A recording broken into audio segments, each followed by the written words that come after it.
Honorable Murray. Thank you so much, Chairperson.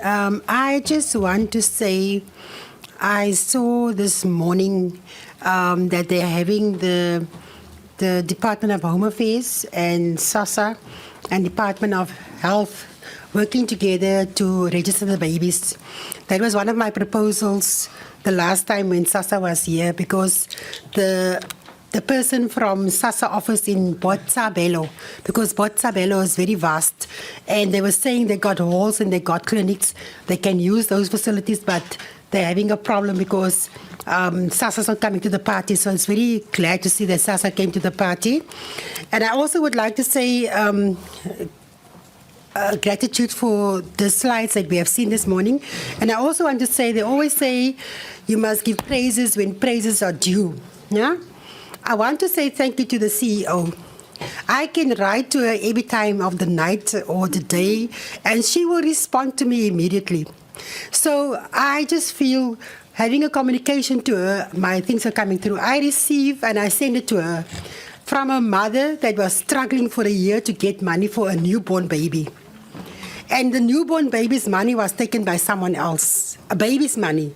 And the mother sent me a WhatsApp, a SMS to say, thank you so much. For the first time, my child will be able to go buy his own Christmas clothes. And I want to say thank you to the CEO because she made it possible. It took us 1 month after she's been struggling for a whole year to get that money. 1 month, she got the money. So thank you so much, CEO. But let me come back to you.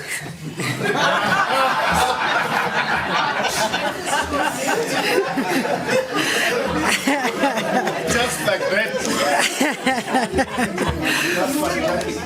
You know what? I want to agree with what my colleague was just saying now. It's not nice talking last, you know. That's why my hand was up and the chair was just looking to the front there.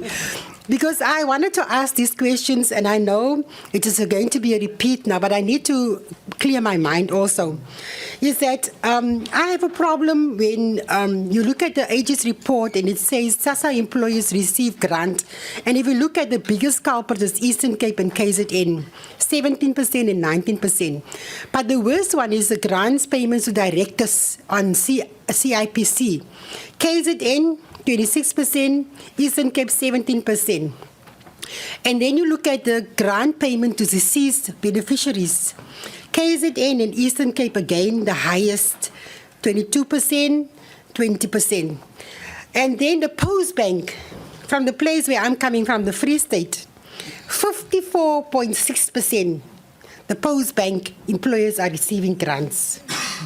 And that is for me alarming, because how can 54.6% from the post office receive grants while they are working?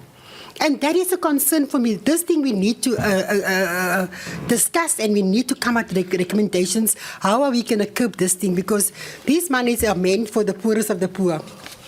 And then I want to come back and ask the same thing about your Sasa employees that is going to have this labor relation cases. The one that I'm concerned about, the withdrawal.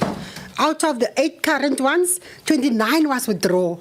That is on the backlog. Why would you withdraw something when you had opened a case? It's because you got information to say that there isn't a case or something, but why withdraw a current case, you know? And then not guilty, you have 1 current and 10 in a backlog. If you are not guilty, why must it still be in the backlog? You are not guilty and you must be processed as not guilty. So that is a concern for me also. And I would like to say the queue management. I was on Friday, I was at Bloemfontein Sasa office. I was on Monday at Botshabelo's office. I was on Tuesday in Tabanchu's office. And in Bloemfontein, the queue management worked perfectly, I must say. The only problem with Bloemfontein, they don't have enough space for all the people. The same with Botshabelo. Botshabelo's manager told me that apparently they're going to get a new office. They're not sure when, because people are standing in the rain. Bloemfontein, they can still put people like in by the sides, by the stoep and whatnot, because it's covered. Botshabelo and Tabanchu, there's no space for covering nothing. And today we have a 34, tomorrow's 37 degrees in Bloemfontein and Free State. So we need to look at that. We need to look at accommodation. from Public Works and to see where are we getting the best places. And I know this is a problem for all the offices. But and then the other thing that I would like to understand is this on page, the one page on page 8, where they talk about the 18 million written off and then 14 million recovery. I don't understand that you recover 14% and then you write off 18%. What was the reason for that? And I heard what the gentleman was saying that for this year they're not going to have anything. I have a problem with you make payment to accommodation where you no longer, the lease has long time expired. You had a thing of 3.6 million that you had this expired leave, and then 31.3 million for service providers without proper approval. 6 million purchase of goods without proper approvals. That is what is the Auditor General is saying, is that we need to curb these things of fruitful and wasteful expenditure. And then the biggest one that I'm worried about is the Sasa, the flights in the hotel, the same what Alexandre was saying, is that how do you miss the flight and how do you miss going to sleep in a hotel? Do you have Nyatsi in that same area and you go sleep with a Nyatsi and you forget about going to the hotel? I just want to understand that. No, because for me it's a problem. The last one I want to say is that the 38 million waiting for condonement, no? 37 million investigation in progress, 75 million delays in investigation into irregular expenditure. I heard what you were saying. I heard that you want to get rid of the 6th administration and you want to start a new chapter. I understand that. But these are the things that make us learn for the next time. When we have to do things, we need to do it properly. And I understand that you are having the biggest burden of the country on your soldiers, because you are the ones that is servicing the poorest of the poor. And I take my hat off for you, because it is not an easy task. But the post office is a concern. I was there. And I'm not going to tell you lies. I asked the manager there, it's a lady and a gentleman, they took me there. I said, can I speak to these people here? They said yes. I had a meeting with the old people there, because all of them, it was full, it was noisy, because it was already the Friday, they got paid on the Wednesday, but the Friday they didn't have the money yet. They were complaining they had to lend money for 3 days to come to the office to come and hear what's going on. Sasa said there in front of everyone, it is not our problem, it's the post office.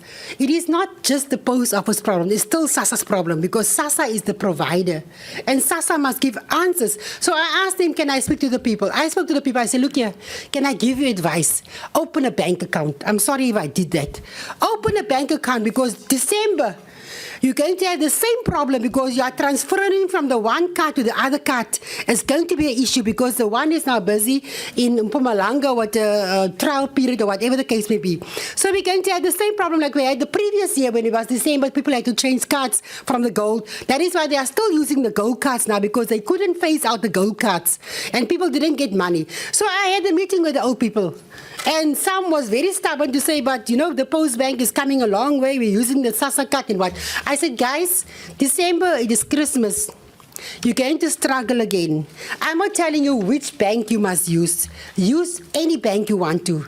Bring in the documentations to Sasa so that they can exchange your things. Because number one is Postbank, it is having a massive problems. Even if you're going to come in with the Dinges Bank, they are bankrupt. There's nothing you can do about it. And they're paying themselves before they're even paying the staff, the people. So I did that. I want to apologize for that, but I did it. I told the old people, go open yourself a bank account, because you are not going to get any joy from Postbank. Thank you, Chairperson. Thank you, Honourable Marie. My apology for not having looked at you. It has got nothing to do with the GNU. Honourable Tafeni. Enkosi Chairperson, mandizibulisele ku-Minister and the Acting DG and all officials that are present here. I welcome the presentation from Sasa. Chairperson, on slide 8, dealing with achieved target on program 1, when it comes to social assistance debt, can you supply this committee with any evidence to that regards? And if yes, when can you do that? With regard to slide 29, dealing with reducing fraud in social assistance program and administration, should the situation not be to respond to fraud before the fact as opposed to after the fact, meaning that there should be proactive measure and system put in place to make sure that the fraud attempt falls flat at the initiative stage, be it with stall, Sasa card or whatever. So what proactive measures do you have in place to guard against fraud or potential fraud with Sasa? And also on slide 33, in regarding economic transformation, are you saying you only spent 106 million of budget on good and service against a total budget of 1711 billion on goods and service procured from women members of the youth and people with disability?